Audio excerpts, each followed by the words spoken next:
Ketua KPK, RUU Perampasan Aset Revolusioner untuk Lawan Korupsi. Jakarta. Ketua Komisi Pemberantasan Korupsi, KPK, Setio Budianto, menegaskan pentingnya percepatan pengesahan rancangan undang-undang RUU Perampasan Aset. Ia menyebut regulasi tersebut sebagai langkah revolusioner dalam memperkuat pemberantasan tindak pidana korupsi di Indonesia.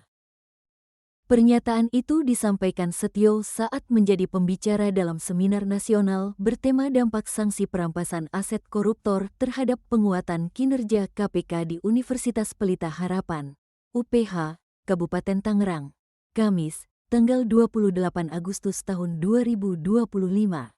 Seminar ini dihadiri lebih dari 700 peserta yang berasal dari kalangan akademisi hukum Jabodetabek.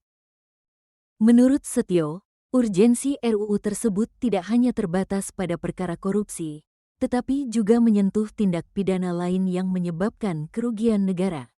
RUU Perampasan Aset ini adalah salah satu terobosan penting. Kita ingin menutup celah agar pelaku tidak hanya dihukum badan, tetapi juga dimiskinkan dari hasil kejahatannya, tegasnya.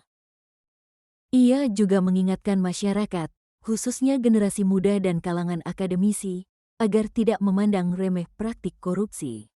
Sekecil apapun, korupsi tetap merugikan. Jika dianggap wajar, perilaku itu bisa mendarah daging dan merusak sendi kehidupan berbangsa, kata Setio. KPK mencatat kerugian negara akibat praktik korupsi pada tahun 2023 mencapai Rp336,53 triliun. Angka tersebut, ujar Setio, menggambarkan betapa besarnya dampak korupsi terhadap pembangunan nasional.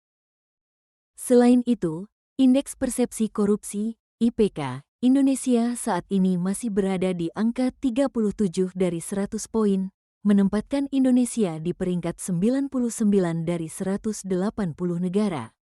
Kondisi ini menunjukkan bahwa korupsi masih menjadi tantangan serius yang harus ditangani dengan langkah hukum yang lebih tegas.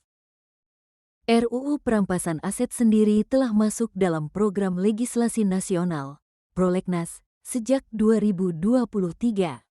Namun, pembahasannya belum berlanjut karena prioritas DPR saat ini masih tertuju pada RUU Kitab Undang-Undang Hukum Pidana, KUHP. Harapan kami, setelah pembahasan RUU KUHP selesai, RUU Perampasan Aset segera menjadi prioritas berikutnya, ujar Setio.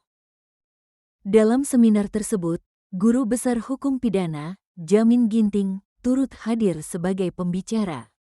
Para akademisi pun menyatakan dukungan terhadap percepatan pengesahan RUU Perampasan Aset sebagai bagian dari upaya kolektif memperkuat sistem hukum dan menekan angka korupsi di tanah air.